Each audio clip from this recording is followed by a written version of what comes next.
Sock slides with blocks.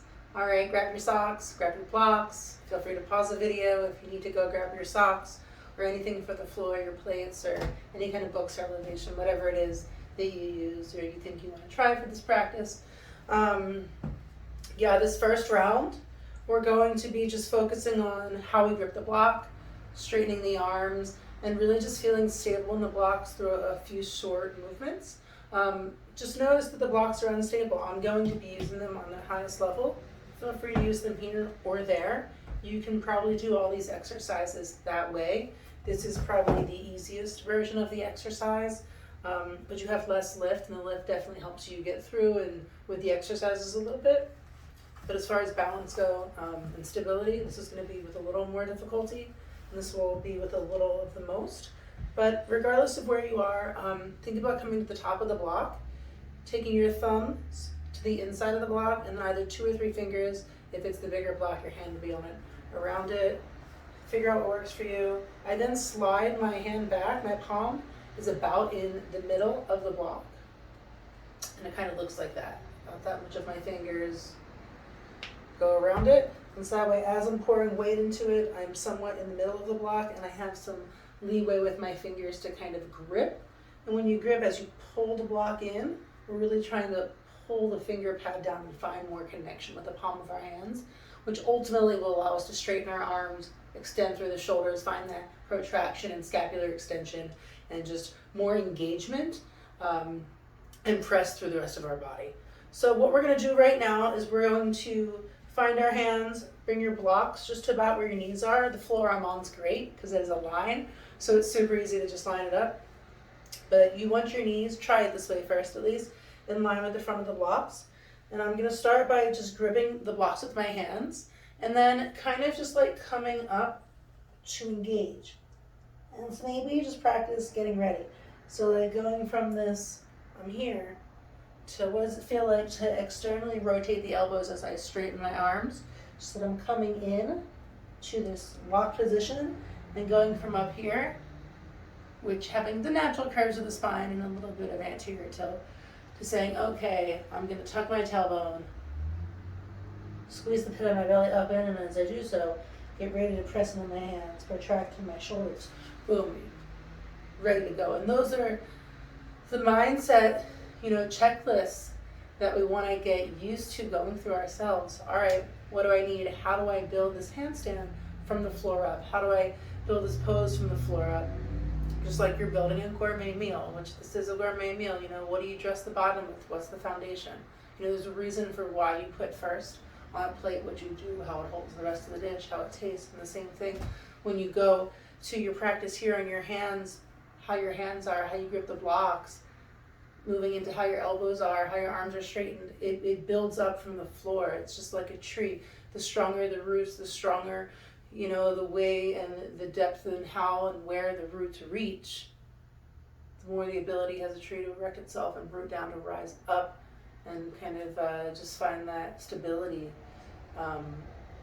amidst chaos and amidst any kind of other confounding factors.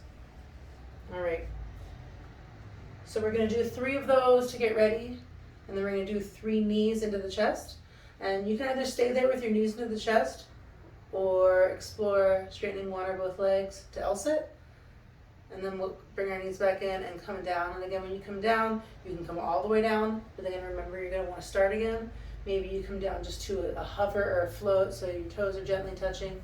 Maybe you hold. I'd suggest at least starting with some kind of touchdown, so you can allow your shoulders to have a break, so that you make sure when you're actually beginning the exercise and the repetition, you have the strength and the power in that moment to press out and to find that rounding through the back, that protraction, scapular extension. Cool, here we go. All right, grip the blocks, take a deep breath in. On the exhale, I want to press the feet into the floor, and I'm going to begin to straighten my arms by pressing my hands into the blocks. And as I do so, I'm going to lift my hips. I'm straightening my elbows and externally rotating my arms. So you see as they straighten, the elbow pits come forward. And as I tuck my belly in, I have more access to press more through my shoulders here. Looking at my spine. Inhale, come down, and we'll do 2 more like that to prepare. Again, it goes hands, elbows, shoulders, scabs, hips, belly. Good. Focus on your head this third time. Press into the hands. Begin to wrap the elbows, straighten the arms.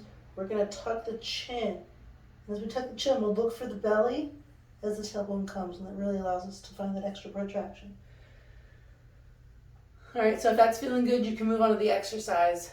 Focus on where you are, move slowly. If at any point you feel the block getting wobbly, think about your exit, all right? Really be careful of your wrists. Stay in alignment with your shoulders over your wrists, and that should give you the most safety you need by pressing down. If you begin to come back and press forward, the block will go forward. If you begin to lean forward too much and give it too much finger, the block can press back.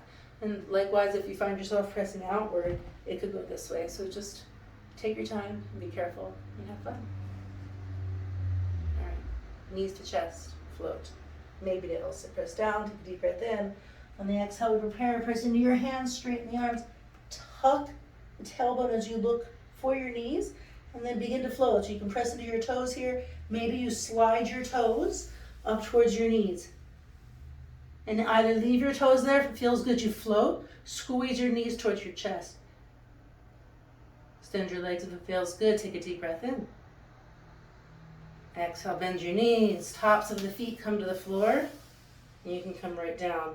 And I suggest, while you're getting used to this, at least for these first three, just come down, take a break, deep breath in or two, exhale, come up, prepare. Squeeze the knees in, slide the toes up, really find that protraction through the shoulders, get that lift. Excellent. Float for 3, 2, and 1. That second time I got a lot more lift than the first. So speaking of building from the foundation, the ground up, really how we choose to enter, how you choose to get into this is going to be what you're going to get out of this, what you put in. So really make sure you're entering with your shoulder blades already wide, your arms already extended forward, and it's really going to help you and give you way more lift, way more flow, and ultimately what we're working is the ability to have the ability to jump through, the ability to lower down and through, the ability to slide up and press up, the strength and the space to have, mobility to move through other arm balances, and just to really have freedom in your practice to explore in ways that maybe you thought that you couldn't because of the ratio of your arms to something else. But a lot of times we can gain a few inches just by finding out where we need to push a little more. Alrighty. Nice work.